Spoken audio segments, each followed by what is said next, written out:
لاہوری شاہ ہے نا ادھر، تو وہاں کیونکہ یہ مجذوب بزرگ تھے، تو وہاں ایک اور مزار بھی ہے بابا لاہوری شاہ کے ساتھ، سائیں جلال رحمۃ اللہ تعالی علیہ۔ تو یہ جو سائیں جلال تھے نا، یہ بھی دنیا کا عشق کر بیٹھے، عشق مجازی میں گرفتار ہوئے، اور جہاں عشق کر بیٹھے نا وہ گھرانہ ہندو گھرانہ تھا، ہندو لوگ تھے وہ۔ تو کسی دوست نے نا اس کو صلاح دی، اس نے کہا تو اس طرح کر کے تو بابا لاہوری شاہ چلا جا۔ تب بابا لاہوری شاہ حیات تھے، اور حضرت کی عادت تھی کہ آپ اس طرح بیٹھا کرتے تھے۔ بابا لاہوری شاہ اس طرح آنکھیں بند کر کے، جذب کی کیفیت تاری رہتی، آپ اس طرح بیٹھا کرتے تھے۔ کبھی کسی نے آپ کو زمین پر بیٹھے نہیں دیکھا، آنکھیں بند ہیں، جذب کی کیفیت ہے، یار کے عشق میں مگن ہے، بس آنکھیں اس طرح بند ہیں۔ وہ نا عشق کا مارا سائیں جلال بیچارہ ہوا گیا۔ اب حضرت بیٹھے تھے اور ولی کا ایک روپ تھا حضرت، ہو کا عالم۔ اب وہ تھوڑا سا دور ہو کے بیٹھا، تھوڑی دیر بعد نا حضرت کی آنکھیں کھلی، جذب کم ہوا، دیکھا تو سامنے بندہ بیٹھا ہے، اس کو اشارہ کر کے کہتے ہیں اوئے ادھر آ۔ وہ تھوڑا سا قریب ہو گیا، اسے پوچھتے ہیں ہاں کیسے آنا ہوا؟ وہ بڑا ڈر کے عرض کرتا ہے حضور وہ دل تھو مجبور ہاں کتے لگ گیا ہے۔ آپ نے فرمایا کتے لگا ہے؟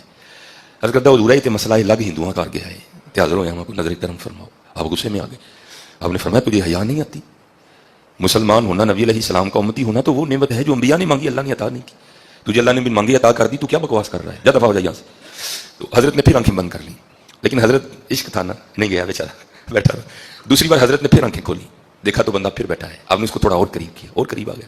آپ نے پھر پوچھا، اس نے وہی جواب دیا، حضرت نے بھی وہی جواب دیا، اور اس کو پھر کہا جا چلا جا، وہ پھر نہیں گیا۔ تیسری بار حضرت نے پھر آنکھیں کھولی تو دیکھا ابھی بھی بیٹھا ہے، اس کو قریب، وہ بالکل سامنے آ گیا۔ حضرت نے پھر پوچھا، اس نے وہی جواب دیا، لیکن اس بار بابا لاہوری شاہ رحمۃ اللہ تعالی نے یہ جواب نہیں دیا۔ آپ نے پہلے اس کو بائیں ہاتھ کا تھپڑ مارا زور سے منہ پہ، ابھی سیدھا نہیں ہوا تھا، اتنی دیر میں حضرت نے دائیں کا بھی جڑ دیا۔ بس پھر حضرت کی بھی آنکھیں بند اور اس کی بھی آنکھیں بند، لگ گیا کنیکشن۔ حضرت اتنے میں لگتا ہے، کوئی زیادہ ٹائم تو نہیں لگتا، حضرت کو لگانے والا ہو تو حضرت اتنے میں لگتا ہے۔ پھر حضرت وہ حال ہوتا ہے سیونی مینو رانجا سدو ہیر نہ آکھو کوئی، رانجا رانجا کر دی میں آپ پہ رانجا ہوئی ہے۔ پھر اپنا حال کس کو یاد رہتا ہے؟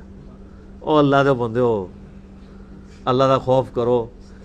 شکر ہے کہ گوروں کو اردو نہیں آتی، پنجابی نہیں آتی، اور آپ کو انگلش نہیں آتی، ورنہ یقین کریں کہ گوروں کو مزاحیہ پروگرام لگانے کی ضرورت ہی نہیں تھی، ہمارے علماء کی صرف تقریر لگا دیتے ہو۔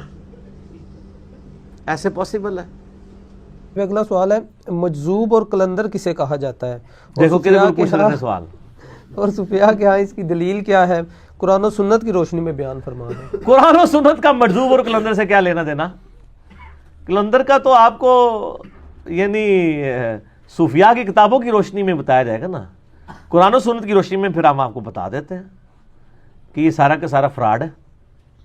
قرآن و سنت میں سے صرف انہوں نے دلائل چند ایک چیزوں کے پکڑ کے اور اپنا یعنی لقمہ اس کے منہ میں ڈال کے خاکے میں رنگ بھر کے تو ایک پکچر پیش کر دی ہے۔ مجذوب کہتے ہیں جی وہ جذب کی حالت میں چلا جائے، قلندر جس کو ہوش نہیں رہتی، اور وہ ایسی ہوش اس کی جاتی ہے کہ وہ ننگے بھی پھیر رہے ہوتے ہیں۔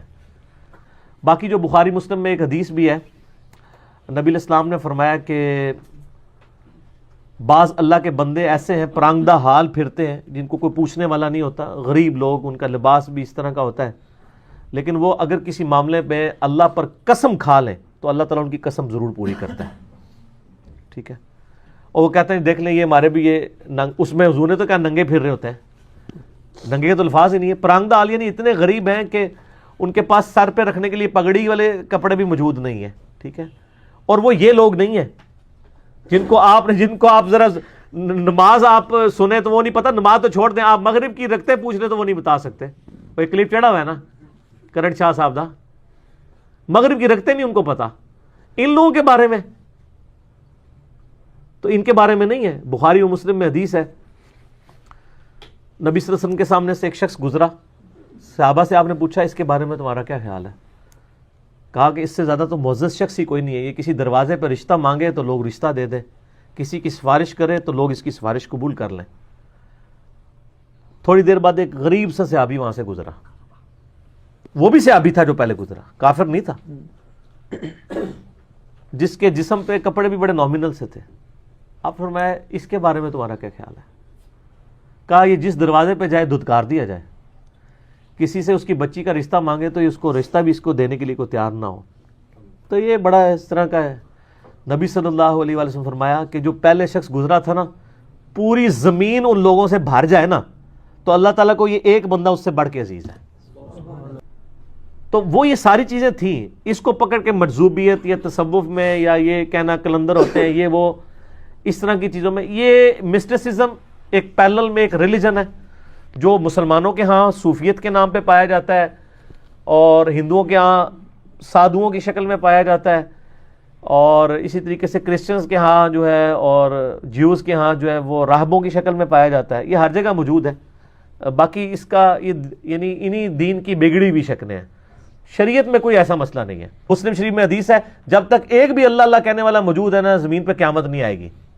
اللہ اللہ سے مراد وہ لوگ ہیں جو سجدے کروا رہے ہیں، اپنے ہاتھ پاؤں چموا رہے ہیں، یا وہ لوگ ہیں جو موحدین ہیں، جو اللہ کے نبی علیہ السلام کی صحیح تعلیمات لوگوں کے سامنے رکھتے ہیں. یہ تو ان کے اپنے کرائٹیریا ہیں.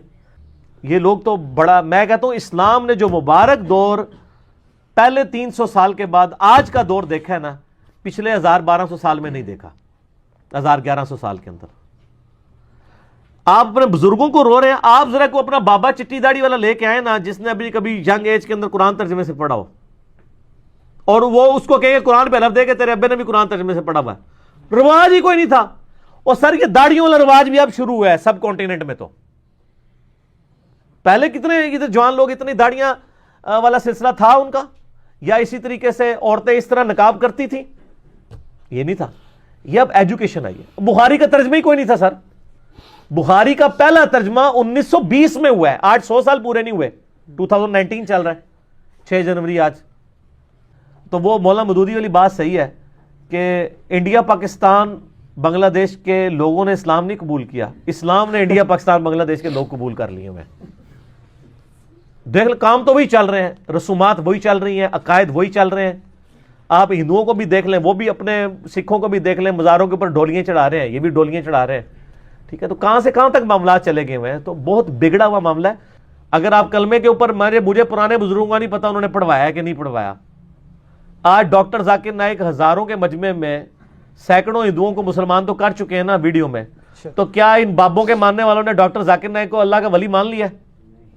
تو اپنے ولی اپنے بوجھے چ رکھو. پھر اگر کلمہ پڑھانا ہی کسی کے اللہ کے ولی ہونے کی دلیل ہے تو ڈاکٹر ذاکر نائک کو ولی کیوں نہیں مانتے؟ آپ نہیں مانیں گے.